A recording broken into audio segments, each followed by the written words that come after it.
All right. So, like I said, what I do is I just cut them open and just gotta empty the sink out there a little bit. Cut them open and just put them in the sink, drain them out, get as much moisture off them as you can, sort of just shake them off, and then put them on there. Okay, so now, if you have a grinder, right, and you're gonna grind up some for ground pork, like I'm going to do, it's okay to take this front off. All this fat. You don't want this extra fat when you're cooking pork. Pork already has enough fat in it, right? Just take that little extra. Now, you can do a whole bunch of things with this if you don't want to do ground pork. This makes one of the best boneless rib recipes ever. Honestly, it is just like eating boneless ribs. So that's an idea. I might actually end up, instead of grinding that, because I do have a ton of ground pork actually, I might end up just keeping that as boneless ribs. But for the rest of this, so the rib end, this is the rib end, and the way you can tell it's the rib end is the fat on top. So right in here there was a bone, they cut it out. So I leave that fat on the top when I do these, because that end will I'll probably cut so many chops, and then from here over will be a roast on each one. So I end up with 3 roasts. And those roasts, you can buy the box stuffing, and you just mix the box stuffing with water, and you stuff these up and you freeze them, and it's a stuffed pork roast. And that's actually probably what I'm going to do today. So what I do, it's never wise to cut it like this. Always cut it fat side up. The reason why you cut it fat side up is so the hardest part to cut is the fat. So you want to get through the hardest part first, right? So this one is going to be a square off chop because it wasn't cut straight. See how it doesn't sit straight, sort of like a wedge? So this squares it off. The next one will be perfectly straight. Just like that. Right? So there's 2 chops. 3. Now I have a slicer. I could slice this up in my slicer, but I like doing this stuff by hand. And like I said, you can go to the grocery store. You can spend $7 or $8 a pound for pork chops. Look at how nice these are. Now you can trim this top fat off. That's a little bit too much fat, but to be totally honest, I'm going to leave it on. Because I've got no use. I don't think I'm going to grind the rest of this, and I'm not doing any deer right now, so I don't need any pork fat. So I'm going to leave that on, that little extra. But it's absolutely gorgeous, gorgeous meat for the price. $1.99 a pound, Canadian. This is not, so like, if it's American, take 25 cents off per dollar that you spend, and that's what it would be, the difference in the exchange rate. Just slice it up. Slice it up. So so if this was a cow, this right here would be your ribeye or your Delmonico. That's what this is, the rib end. It's pretty close. You get to this end, and this becomes your butt chop, or your pork shoulder butt chop. This that I'm cutting right here is just boneless pork loin chops. That's what they are. Roughly 5/8 of an inch cut, which isn't too bad. Now what I do with these is when I take them out of the freezer, I marinate them, and then I barbecue them. But I marinate them for not just like an hour or 2, I marinate them for a couple of days. So unless I'm in a rush, then I vacuum pack them. Okay, so now this right here is your pork loin, your rib end pork loin. All I'm going to do with this is basically just put a slice in the side of it, right through the center of the loin.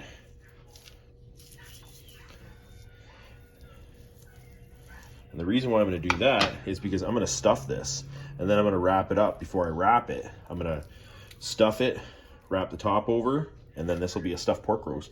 All you got to do is just take it out of the freezer, put it directly in your oven or your crock pot frozen, and go on about your day. There's one meal taken care of. Think about that, right? You can feed that little bit of pork there is maybe $4, and for that roast, and you could feed 6 people, 5-6 people roughly, with that amount of meat. Like a family of 6, that's a family of 6 pork roast.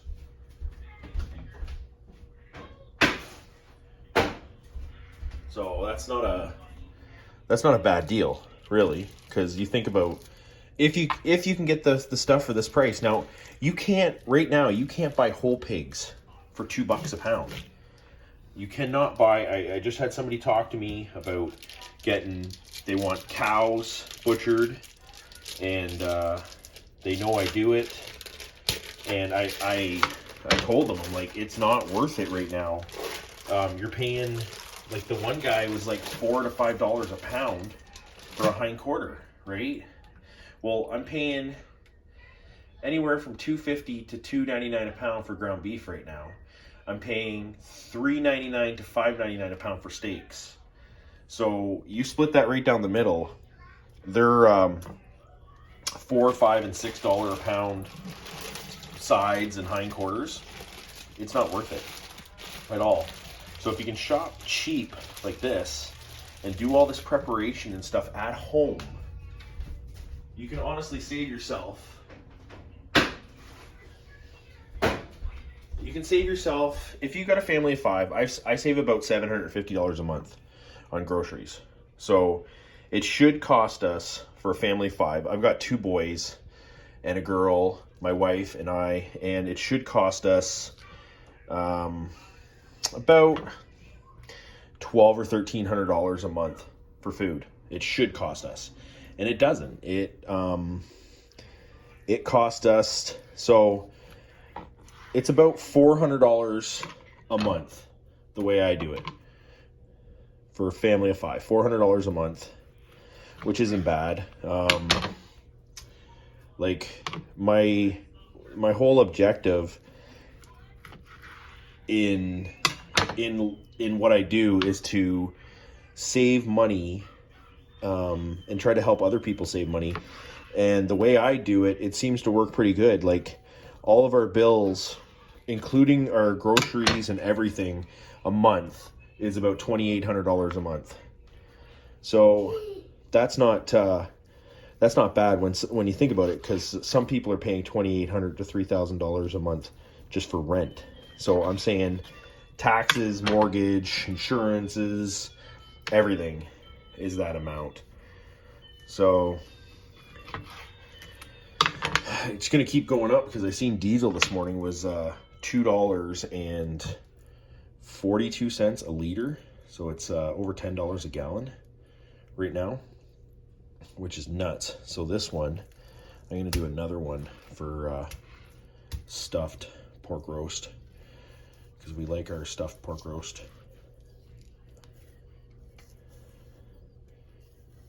There we go. Just like this. Now, if you have to make a big one, you could take both those pork and pork loins. If you want to make like a massive Sunday gathering for like 25 people, pork roast, you just take this one and have it like that, stuff it, and then just put this other one right on top, and then put it in the oven. You don't have to tie it. You don't have to do any of that stuff. The stuffing stays in. As long as you make the stuffing properly, it'll stay in. It's just, all you do is add water to it and fluff it up and then stuff it. That's it. It's just a boxed stovetop stuffing. That's all I use. You don't have to have fancy stuffing. It's just a pork roast. It's not like it's a turkey dinner, right? You can put some special stuff in the stuffing if you want, but I don't usually do that just because of efficiency. Those stovetop stuffings are like, I think I paid 59 cents each or something for them. They're not expensive at all. One does each pork roast, And there's another thing for your dinner. If you have stuffing in it, there's a whole nother item that you don't have to cook, right? So if you grow your own vegetables and then pay next to nothing for meat, you do the math. This one's really messed up. We're gonna cut an ugly chop right there. That's pretty much what that is. She's a door wedge. You got the really nice ones, then you got the old door wedge. So just keep, this is a crappy loin, this one. Really crappy loin. Not one of the best ones. Knife's getting dull. Haven't sharpened it in a few days. Now sometimes I like to do these big barbecue chops. Put them, keep them thicker, put them on the barbecue, sear them both sides, put them over a burner that's not on, and let them sit for like 30 or 40 minutes. And it's one of the best pork chops you ever had in your life. Guaranteed. Now this right here, this is the ham end. This is the other end. Okay, so there's a big bone in here. They pull out, so it shrinks. This is basically like a giant chunk of fat right here. This is really, really lean. So it's hit and miss. Doesn't matter what end you get, you're getting the same amount of fat. This right here is the pork sirloin. This is called a buckeye. But all you do with this one, this makes a really, really good pork roast, this end. But I don't recommend, you really can't stuff this end because it's missing. So this is where the pork tenderloin would be. So they pull the tenderloin off, they pull the back rib off, and that leaves you with one of these boneless loins. So, but this is a section boneless loin, so this was cut in two. But it's like, they're all the same. If you get the same type of deal and stuff, they're all the same. Now, that's a huge, huge chunk of fat. That, it's like half an inch. It's not too bad. I was going to take it off, but I'm just going to use that for a roast anyway, so it doesn't really matter. So another thing you want to be able to do is being able to package the stuff so it lasts in your freezer. I recommend spend your money on a roll of freezer paper, all right? Freezer paper. I've had stuff last in a freezer in freezer paper for over 2 years. I had so much meat one time that I had to like rewrap the stuff because of how much meat and stuff I had in my freezer.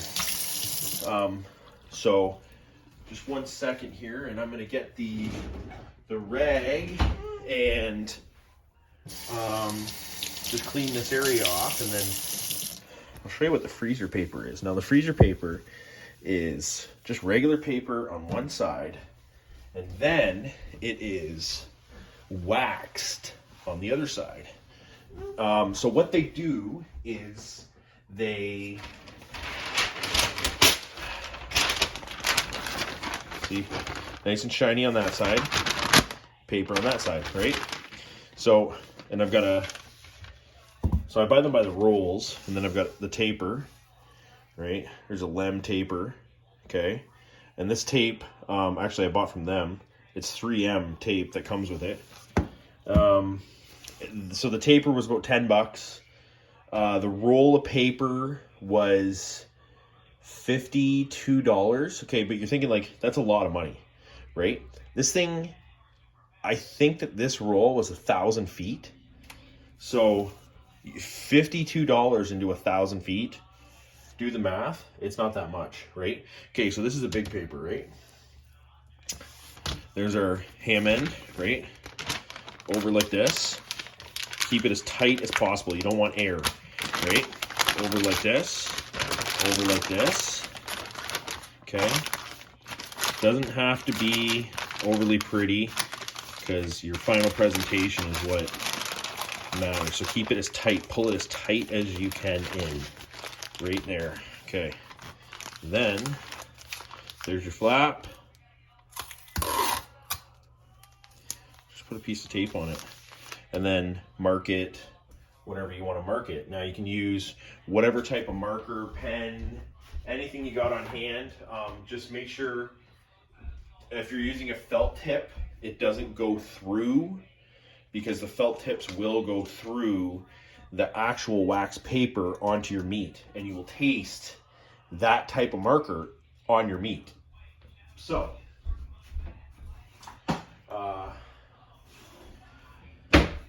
I've lost my markers. All right, so this one is a pork. Of course, the pen doesn't work because it's cold. So yeah, you need a felt tip. Anyway, you need a felt tip for sure. Definitely need a felt tip. Okay, so that's a roast. So for the chops, what I do is 2, 3. Now these are some pretty big chops, so I'm going to put 4 in a package, and that should be good enough for us. So fold like this. So remember, keep it tight. Keep it tight as you can, just like an envelope. Okay, and this, no kidding, will last up to like 2 years. Vacuum packing doesn't even last that long. So, and then I go and put them in my freezer, and every single time I go and I do a huge shop, I rotate everything, so nothing's sitting in there for a long period of time. Just keep rotating it, and this will go on the bottom, and then I've got like a upright freezer, but the bottom of it's got 3 bins. So this stuff will go in the bottom bins because I already have a ton of pork chops in there from the last time I did this, which I do this every well, every time they're on sale I do it. That's a guarantee, but that doesn't happen that often where they're $1.99. To believe it or not, it was cheaper to buy pea-meal back bacon, cornmeal back bacon. It was cheaper to buy that than it was to buy pork chops for like months. So it's been a few months since I did my last big pork chop stock up. Beef, I'm like completely stocked up on, especially ground beef, because I went and bought a whole bunch of hamburger patties, so I haven't made hamburger patties in a long time, because it was cheaper. It was like $2.25 a pound to buy hamburgers already made. So why would I? The difference in the quality I understand, but really for a quick meal that you didn't pay, you know, $10 for a burger. I seen a burger the other day, it was $15. I was like, for a burger, and then they charge you for the sides and stuff. I got out of there in a hurry. Last time I go visit family. I'm just kidding. So yeah, just keep wrapping them up. It's early in the morning and stuff, so I can't do too much right now. It's also the weekend. It's Saturday. It's beautiful outside.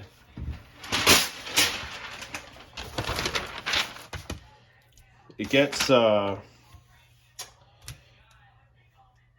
tedious. I'm gonna do 3 big ones in this one. It gets doing this stuff, you know, it keeps you busy, and some people find it like tedious, and they say, oh, they don't have time, but they got time to sit on a couch for 5 or 6 hours a day, and they have time to do this. One thing everybody has to remember is you age. Everybody ages, right? Well, when you're this one's gonna get 5. I think I cut them even. Good gird. I've never done that. That was perfect. Everybody gets older. You want to be in the best shape you possibly can be when you get older. And this is the type of thing that is going to keep you young.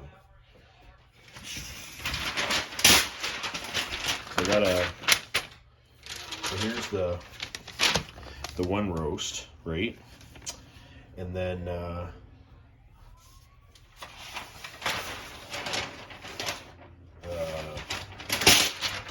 here's another roast. Oh, that's right there. It's the boneless ribs. So there's the boneless ribs, and what I got to do is make the stuffing, and I got to put the I'm going to stuff these two roasts. So the way I do it, stovetop stuffing, turkey, doesn't matter what it is. To be honest, it does not matter what kind you have.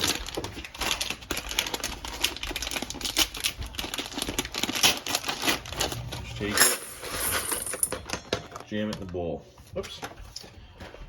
Another one. So I'm going to do two roasts.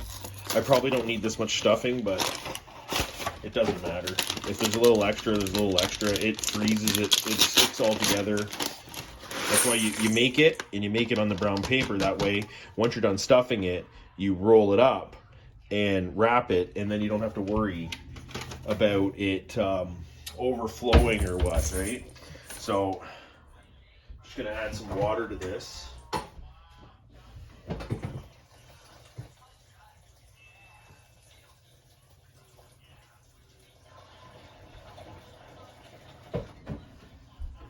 A lot of water. And you just mix it up with your hands. You just add water to it and mix it up. Now, you kind of want to wait. You kind of want to use lukewarm water because it's not recommended, but you use lukewarm water and it adheres and it soaks into the breadcrumbs quicker, right? So you just got to let that soak for a few minutes. And then what you do is you stuff them. It's not going to take long. It just takes like not like maybe these are pretty dry and pretty new, so but usually it's about, I don't know, 2 minutes, and it completely absorbs all the water. Now you want the water to be absorbed because you don't want to have it in your packaging, because if it's in your packaging, then it's going to leak out of your packaging. And another thing is, when you use this type of paper and stuff, you definitely want it to freeze the fastest. So whatever is your fastest freezing area is the area you want to freeze these in, so that, again, nothing leaks out.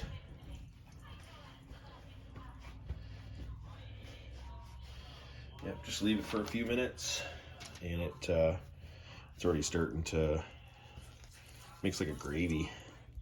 It's almost done. It's almost done here.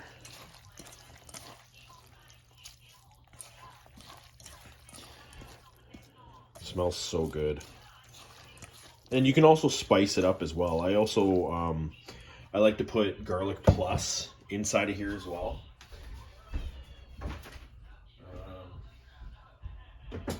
Where is my garlic plus? Found it. So you take a little bit of garlic plus. Come on. Just a little bit, not much. But anyway, I use this stuff every single day. Every single day. Put some on this other one.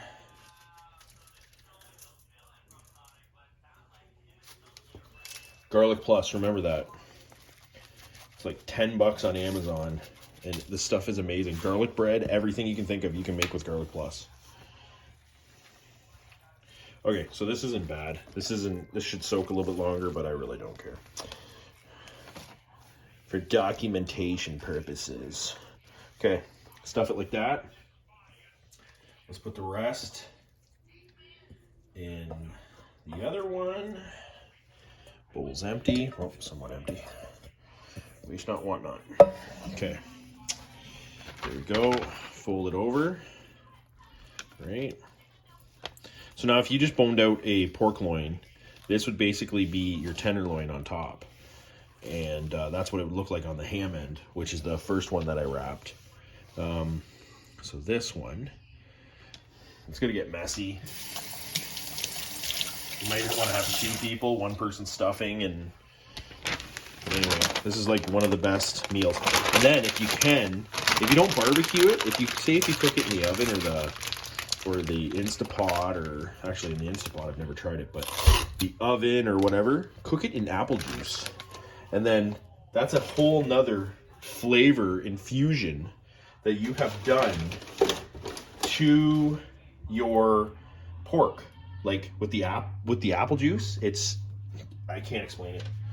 If you have somebody that's a picky eater, make this stuffed pork roast, cook it in apple juice, and I guarantee that they won't be a picky eater because it tastes so good. Spin this one. This one's huge. This one will feed. That right there is probably about 8 kids, 4 adults. That's how, like, it's not even that big. But stuffing it with the stuffing,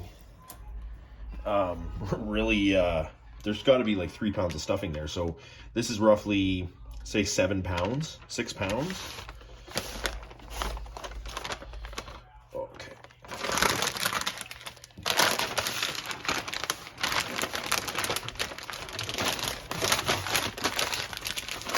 Okay, so there we go. So that's it. So in 27 minutes, other than marking them and taking them and put them in the freezer, I made 2 stuffed pork roasts. 1, 2, 3, 4, 5, 6, 7. 7 times 4. So 28 chops and another pork roast and a boneless rib. All for, so this is about, including the stuffing, it was about $36. So 2 pork stuffed roasts right here. These 2 would cost you about, if you went to the grocery store here in town, these 2 would cost you about $60. So I've got 1 meal, 2 meals, 3 meals.